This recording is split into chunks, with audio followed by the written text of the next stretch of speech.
Huawei is back with a vengeance, and this time they're claiming the top spot on DxOMark with a score of 149 points for the Mate 50 Pro. That's 2 points higher than the Google Pixel 7 Pro and 3 points better than the iPhone 14 Pro Max.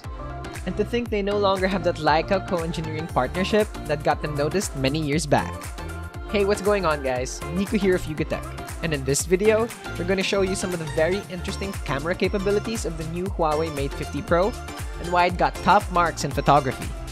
You all might be wondering what's inside the Huawei 50 Pro triple cameras that helped made it to the top. First, a 13 megapixel ultra-wide angle camera with 2.2 aperture. Then, a 64 megapixel telephoto camera with 3.5 aperture and optical image stabilization, phase detection autofocus, and a 3.5 times optical zoom.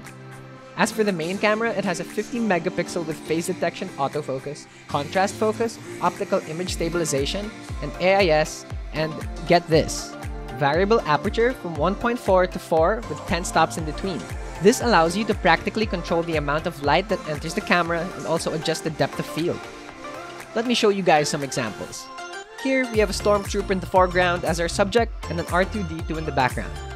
Here's the shot at 4 aperture and the photo of the stormtrooper is really sharp, while the R2-D2 at the back is a little blurred.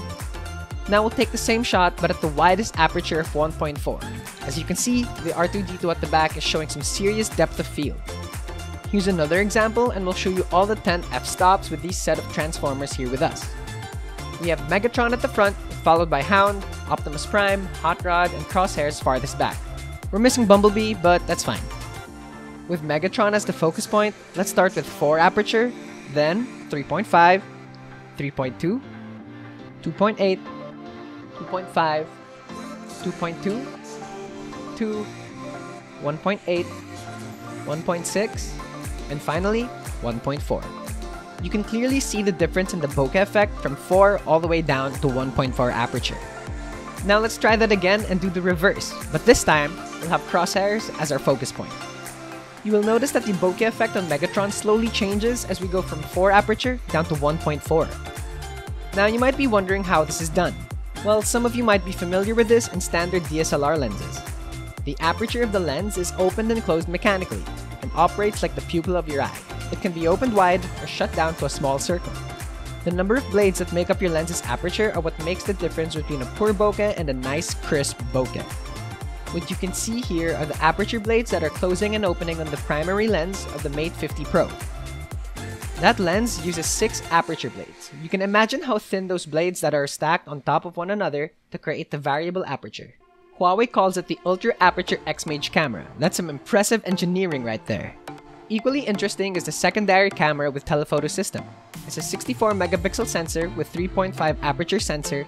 The optical zoom goes up to 3.5 times and digital zoom all the way up to 10 times.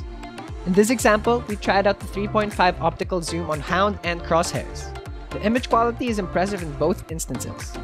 We noticed though that when we go straight to 3.5 times, the camera switches to digital zoom already. So we only got these shots at 3.2 or 3.3. Here are some more examples of the optical zoom shots and digital zoom shots of the secondary camera. Still looks pretty good even at full zoom, right? The third camera is an ultra-wide lens which also doubles as macro lens. The shots we took from it were also very good. For video recording, the camera maxes out at 4K 60 frames per second. The front camera is a 13 megapixel fixed focus lens with 2.2 aperture. Shots are okay and nothing to be excited about, except for the usual beauty effects for contour, tone, and softening. The Huawei Mate 50 Pro comes with a bunch of other camera tricks, too many to tackle one by one. But we'll try to insert some of them in our full review later. So what do you guys think? Did Huawei do a good job with their new camera system? Do let us know what you think in the comments section down below. Also, don't forget to hit like if you like this video or consider subscribing to our channel for more videos like this. Follow us on Facebook, Twitter, Instagram, and TikTok, or visit yugatech.com for more tech news and reviews. Once again, this is Nico, and I will see you in our next video.